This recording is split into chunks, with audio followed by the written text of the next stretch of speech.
Bom, pessoal, vamos iniciar então nossa bateria de questões sobre contabilidade. Eu vou iniciar com o tópico de noções gerais, que é um tópico muito importante. Às vezes o pessoal deixa de lado por ser uma matéria um pouco mais fácil em relação às outras, mas é fundamental saber esse tipo de questão, né? Não dá para errar, é a questão do tipo fácil a média, né? Então, se é para perder ponto, então que seja nas mais difíceis. Essas questões tem que acertar, é obrigatório, tá? Vamos lá, primeira questão. Ano 2016. Sobre os princípios de contabilidade. Assinale a alternativa incorreta. Então, né, princípios de contabilidade, a resolução que se tratava deles, ela foi revogada, mas os princípios não foram extintos. Eles foram só diluídos em outros CPCs, né? Bom, a questão em si pede a alternativa incorreta, né? Ou seja, tem 4 certas aqui. Vamos achar o erro, então, vamos achar o erro da que ele está pedindo. Letra A. Princípio da oportunidade. Refere-se ao processo de mensuração e apresentação dos componentes patrimoniais para produzir informações íntegras e tempestivas. Tá certo, né? Oportunidade é registrar assim que tu tem a informação. Então, essa aqui não é a nossa alternativa, porque ele quer a incorreta. O princípio da prudência determina a adoção do maior valor para os componentes do ativo e menor para os do passivo, sempre que se apresentem alternativas igualmente válidas para a quantificação das mutações patrimoniais que alterem o patrimônio líquido. Essa daqui tem um erro, ó. Maior valor para o ativo. Não, né? Menor valor para o ativo. É o princípio da prudência, vai registrar pelo menor valor do ativo. E o passivo, esse sim, tu registra pelo maior valor possível. Tá? Então já temos aqui o nosso gabarito. Vamos só enxergar o erro das outras aqui. O princípio da entidade reconhece que o patrimônio como objeto da contabilidade. Reconhece o patrimônio como objeto da contabilidade.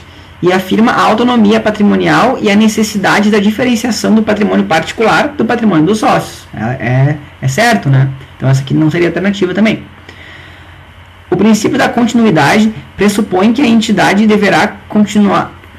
continuará em operação no futuro e, portanto, a mensuração e a apresentação dos componentes do patrimônio levam em conta essa circunstância. Correto? Perfeito. O princípio da competência determina que os efeitos das transações e outros eventos sejam reconhecidos nos períodos a que se refere, independentemente do recebimento ou pagamento. Exato, né? Tá perfeito. Que é o contrário do regime de caixa, que depende do recebimento ou pagamento. Bom, questão 2.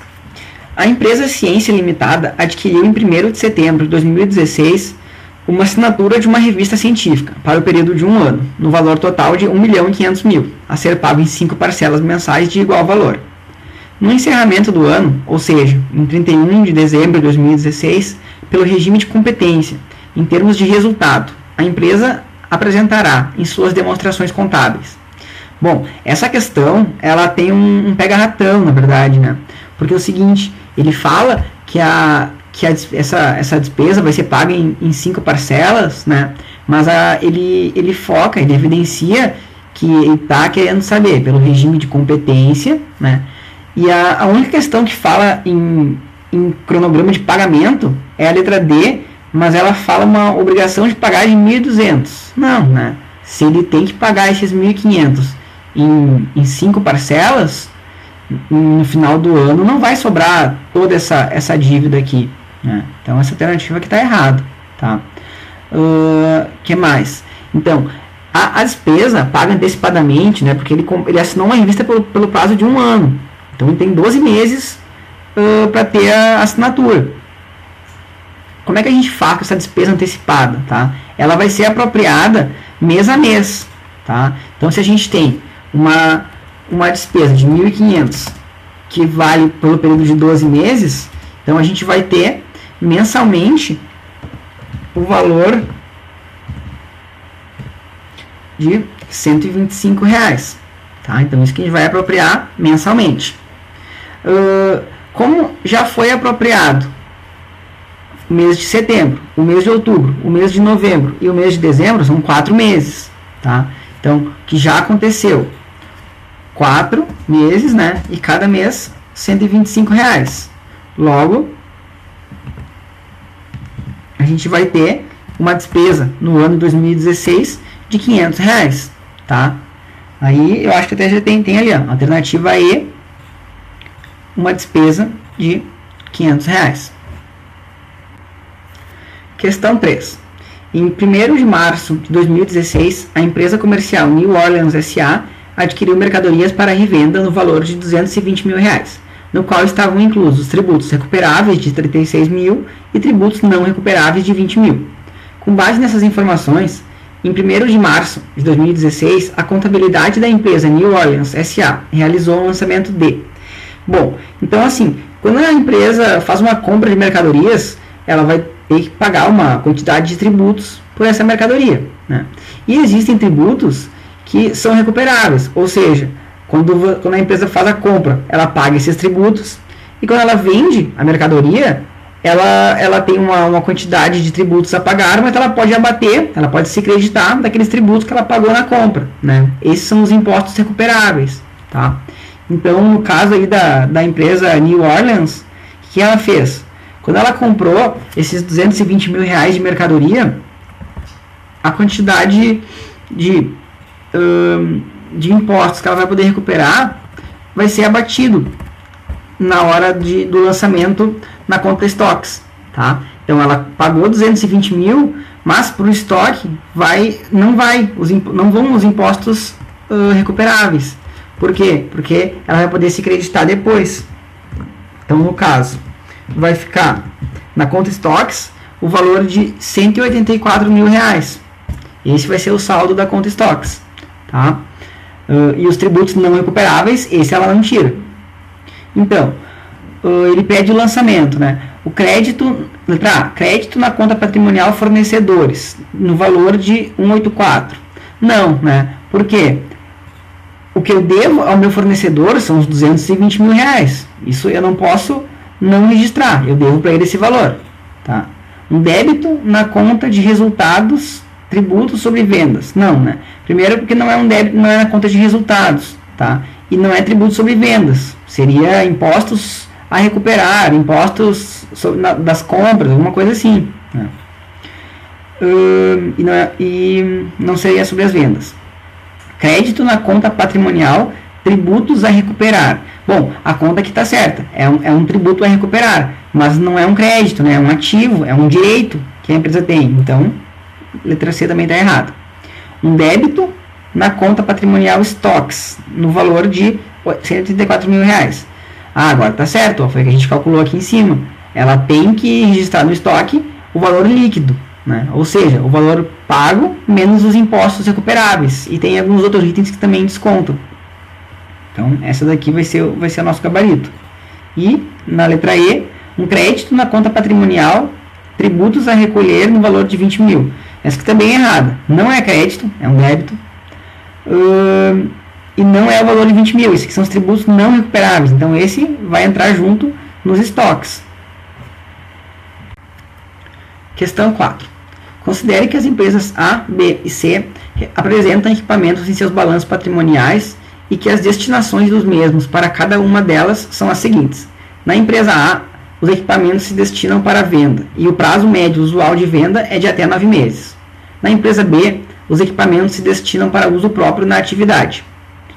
Na empresa C, os equipamentos também se destinam para venda e o prazo médio usual de venda é de aproximadamente 18 meses. Na divulgação de seus balanços patrimoniais, as empresas A, B e C devem evidenciar os equipamentos nos seguintes grupos de ativo, respectivamente. Bom, essa questão é bem interessante porque ela aparece em muita questão de prova. O que o examinador quer saber? Se você sabe classificar um item de acordo com a destinação que a empresa dá, né? Não somente com a natureza do item. Então, assim, ó, na empresa A, ela espera realizar em menos de 12 meses. Né? Então, isso é um ativo circulante. Né? Se ela esperasse realizar em mais de 12 meses, aí seria um ativo não circulante. Né? Então, o que a gente pode eliminar aqui já? Letra C e letra E. Né? Não é investimento. Investimento está classificado no ativo não circulante. Na empresa B, os equipamentos se destinam para uso próprio na atividade. Né? Esse é o conceito básico do imobilizado. É um ativo que se espera que gere benefícios econômicos futuros, né, e serve na elaboração de outros ativos. Tá? Então, já posso riscar a letra D, que na empresa B é um imobilizado. E na empresa C, a gente pode estar falando do mesmo ativo, tá? Mas na empresa C, ele se destina para venda e o prazo médio usual é de aproximadamente 12 meses. Então, se é um ativo que se espera que seja realizado, seja vendido em mais de 12 meses, a gente classifica ele no realizável a longo prazo. Tá? Então, não vai ser classificado no ativo circulante. Logo, o gabarito está na letra A. Questão 5, da banca CESP. Considerando os princípios, teorias e normas contábeis aplicáveis no Brasil, julgue o item subsequente. As demonstrações contábeis destinam-se a atender grupos específicos de usuários, tais como acionistas, governo e órgãos supervisores e fiscalizadores. Essa está completamente errada, né? Porque realmente ela não está. Quando ela fala desse grupo aqui, não está errado. Esse grupo é um grupo de usuários da contabilidade. É um grupo de usuários que usufruem, aproveitam, utilizam as informações produzidas pela contabilidade. Mas a contabilidade, ela jamais se destina a atender grupos específicos, né? Ela jamais se dedica a produzir informações para o governo, a produzir informações para órgãos supervisores, para produzir informações específicas para acionistas. Não, a contabilidade ela produz as informações, né? Diversos grupos se aproveitam delas, mas nunca grupos específicos. Qualquer alternativa, qualquer questão que fale sobre isso estará errada. Questão 6. A respeito da classificação de contas nas demonstrações contábeis, julgue o item que se segue. A variação cambial decorrente de uma obrigação em moeda estrangeira é apresentada como resultado não operacional na demonstração do resultado do exercício. Bom, essa questão é uma questão mais de definição, né? Assim, ó, na Lei 11.941, tá, foi eliminada o resultado não operacional. Tá? Ele passou a ser como outras receitas. Tá? Essa lei ela veio para padronizar, né, para alinhar as normas contábeis brasileiras com as normas internacionais. Então aconteceu de algumas pequenas mudanças e essa foi uma das principais alterações, né? Um cuidado extra que tem que ter é que a definição na 6404 ela é um pouco diferente da definição no CPC, porque na 6404 elas continuam sendo classificadas na DRE, depois do resultado operacional. Mas no CPC 26, que trata da apresentação das demonstrações contábeis, elas passam a ser classificadas no grupo operacional, e não após o resultado operacional. Tá? Tem que ter esse cuidado extra. Né? Essas outras receitas, elas são receitas que não acontecem com frequência, né? não acontecem com periodicidade. Por exemplo, uma loja de roupas que acaba em um mês vendendo o veículo que usa para fazer alguns transportes, né? São receitas que não têm uma frequência, não são um objeto da empresa. Então, essa questão, o gabarito está errado. Questão 7. Em janeiro de 2016, uma sociedade empresária de costura foi sondada em relação à encomenda de uma roupa, no valor de R$1.000. O contrato para fornecimento da roupa foi assinado em fevereiro. Do valor, metade foi recebida em março e o restante em maio, com a entrega da roupa e a aceitação do cliente. A costureira da empresa trabalhou nesta encomenda nos meses de março, abril e maio. Assinale a opção que indica o mês em que a receita foi contabilizada pela sociedade empresária. Bom, então essa questão é bem tradicional, cai muitas questões de concurso, né, que é qual o momento de reconhecimento da receita. E as questões geralmente trazem várias datas, né? Dá para ver aqui, ó, ela fala que em janeiro a empresa foi sondada, ela fala que o contrato foi assinado em fevereiro, que uma parte foi paga em março e a outra em maio, e a costureira trabalhou março, abril e maio, né? Então, quando é o efetivo reconhecimento da receita? O CPC, que trata das receitas, nos diz, né, que a receita deve ser reconhecida quando a entidade tenha transferido para o comprador os riscos e benefícios mais significativos inerente à propriedade dos bens, né? Quando é que se dá isso? Com a entrega da roupa e a aceitação do cliente, né? No caso, em maio, tá? Então esse aqui é o momento que vai ser reconhecida a receita da venda. Então a gente já tem aqui o gabarito, letra E, tá? Imagina um pouco além, como é que a gente faria esses lançamentos contábeis que aconteceram, né? Porque houveram fatos, né? A empresa recebeu uma parte desse valor em março. Então assim, ó, em março a gente vai ter um débito na conta caixa, né? Porque entrou dinheiro no caixa, no banco, enfim, né? Vai ter um débito na conta caixa ou na conta bancos de metade do valor, R$500. E a gente vai fazer a contrapartida numa conta que a gente pode chamar de receita a apropriar, né? Que vai ficar no passivo circulante, tá? Dos mesmos R$500. Por quê? Porque eu não posso reconhecer esse valor como receita, porque eu não entreguei o bem para o meu cliente ainda. Então eu deixo separado numa conta de receita a apropriar. No segundo momento, né, em maio, quando eu entrego a roupa e recebo a outra metade, a gente vai fazer um novo lançamento contábil, tá? Então, eu vou receber a segunda parcela. Então, eu vou receber mais R$500, que eu vou registrar aqui, fazer um débito na minha conta caixa ou conta bancos, enfim, tá? Eu também vou zerar aquele lançamento que eu tinha feito nessa conta transitória chamada receita a apropriar. Tá? Que fica no passivo circulante, ele fica ali esperando, né? Então, eu vou zerar ela, então eu tinha acreditado, eu vou fazer um débito, tá? E, por fim, eu vou, né, conforme diz o CPC, reconhecer a receita, tá? Então, eu vou ter uma receita de vendas, agora sim, né, é uma conta de resultado dos R$1.000 que foi o valor do contrato, tá? Então, esse é o lançamento contábil. O primeiro é recebimento e aqui concomitante, o segundo recebimento junto com a entrega do bem para o cliente, certo? Questão 8.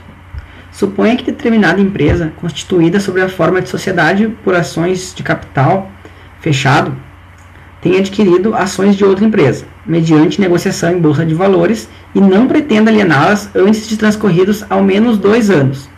Eis que a aquisição se deu a título de investimento financeiro, com potencial de valorização em horizonte estendido. Referidas ações devem ser registradas no balanço patrimonial da companhia adquirente como... Bom, a questão de reconhecimento, né? A contabilidade envolve reconhecimento, mensuração e evidenciação. O reconhecimento é como que a gente vai colocar no balanço, no primeiro momento, tá? Então, como são ações de outra empresa, né, e ela espera que tenha uma valorização em horizonte estendido, ou seja, que ela se valorize no futuro e a empresa ganhe, né, tanto com dividendos quanto uma possível venda, tá? Então, esse é o critério, né, esse é o típico lançamento na conta de investimentos, que se localiza no ativo não circulante, realizável a longo prazo, tá? Então, nossa alternativa vai ser a letra E, né? Não é imobilizado porque não é um ativo que vai gerar outros benefícios econômicos futuros utilizados na atividade, né? Então, não é imobilizado. Reserva de capital é uma conta do patrimônio líquido, né? Uma reserva que serve, tem algumas finalidades específicas. Patrimônio líquido também não, né? Isso aqui é o capital próprio da empresa. E equivalência patrimonial, que pode gerar alguma confusão, né? A equivalência patrimonial é um método, né, de reconhecimento de uma receita quando se tem uma empresa que controla outra, né, que tem um percentual X, que eu não vou entrar nesse assunto agora, mas a empresa tem um percentual substantivo, né, ou tem potencial para tomar decisões que vão impactar naquela outra empresa, e aí é uma forma de reconhecer o resultado por ela. Resposta, letra E. Questão 9. A falta de integridade e tempestividade na geração e divulgação da informação contábil financeira pode dificultar ou mesmo impedir a tomada de decisão pelo usuário da informação, criando um trade-off entre o tempo e a fidedignidade dessa informação. Nesse caso, o princípio fundamental contábil relacionado ao trade-off é o princípio da. Bom, então nesse caso, né, ele fala da falta de integridade e da tempestividade na geração da informação. O que acontece? Ela não ficou pronta a tempo, né, ou ela não era 100% confiável. Né. O que é esse trade-off que ele fala? Né? Essa é uma expressão que define uma situação que tem um conflito de escolhas, que tu tem duas ações econômicas, tu vai ter que escolher uma, ela te obriga a fazer uma escolha, mas ela acarreta um problema por não escolher a outra. Né? Então, tu abre mão de um bem para obter outro. Né? Esse é o conceito de trade-off. Tá? Então, no caso, ali ele dá as opções de princípios, né, que estão relacionados com esse problema. Né? Vamos dizer assim. Tá? Então, princípio da entidade, né, princípio que separa o patrimônio dos sócios com o patrimônio da empresa. Então, não tem nada a ver com o que ele está elucidando no enunciado. Princípio da oportunidade, registrar os fatos contábeis assim que tu tiver a oportunidade, né? Então, essa aqui parece a que mais se relaciona. Princípio da continuidade, também não, né? Continuidade fala que a gente deve registrar os valores da contabilidade, considerando que a empresa vai continuar a sua existência por tempo indefinido. Princípio da competência, registrar os atos e fatos não de acordo com o recebimento e pagamento, mas sim com a entrega e com a concretização das ações. Né? Também não tem a ver com o que o enunciado está falando. E o princípio da prudência, que é registrar os fatos contábeis, os ativos, né? Os bens e direitos, pelo menor valor possível e as dívidas, né? As obrigações, pelo maior valor possível. Então, também não tem a ver. Então, nossa alternativa vai ficar mesmo a letra B. Bom, última questão. Questão número 10. Uma entidade precisa efetuar o registro contábil de dois fatos. Primeiro, recebimento em dinheiro em 15/4 de uma venda realizada em 15/3. 2. Pagamento em 30/4 de uma aquisição realizada em 1º/4. Considerando que o registro de ambos os fatos contábeis está de acordo com as normas e princípios de contabilidade, é correto afirmar que... Bom, então assim, ó, iniciando a resolução dessa questão, tá? O que ele quer dizer com está de acordo com as normas e princípios da contabilidade? Ele quer dizer isso aqui, ó, regime de competência. Isso que ele quer dizer, tá? Então, as receitas são recebidas, são reconhecidas no momento da entrega, né, dos riscos e benefícios do ativo, e as despesas quando incorridas, tá? Bom, vamos ver o que ele pede nas alternativas. Letra A. O mês de competência de ambos os fatos é abril, tá? Só que está errado. Por quê? O recebimento em dinheiro, tá, foi em 15 de abril, no item 1. Mas a venda se realizou em 15/3, tá? Então, a competência, onde é que tu vai reconhecer a receita? Em 15/3, em março. E aqui, ó, uma aquisição que foi realizada em 1º de abril, o pagamento foi dia 30.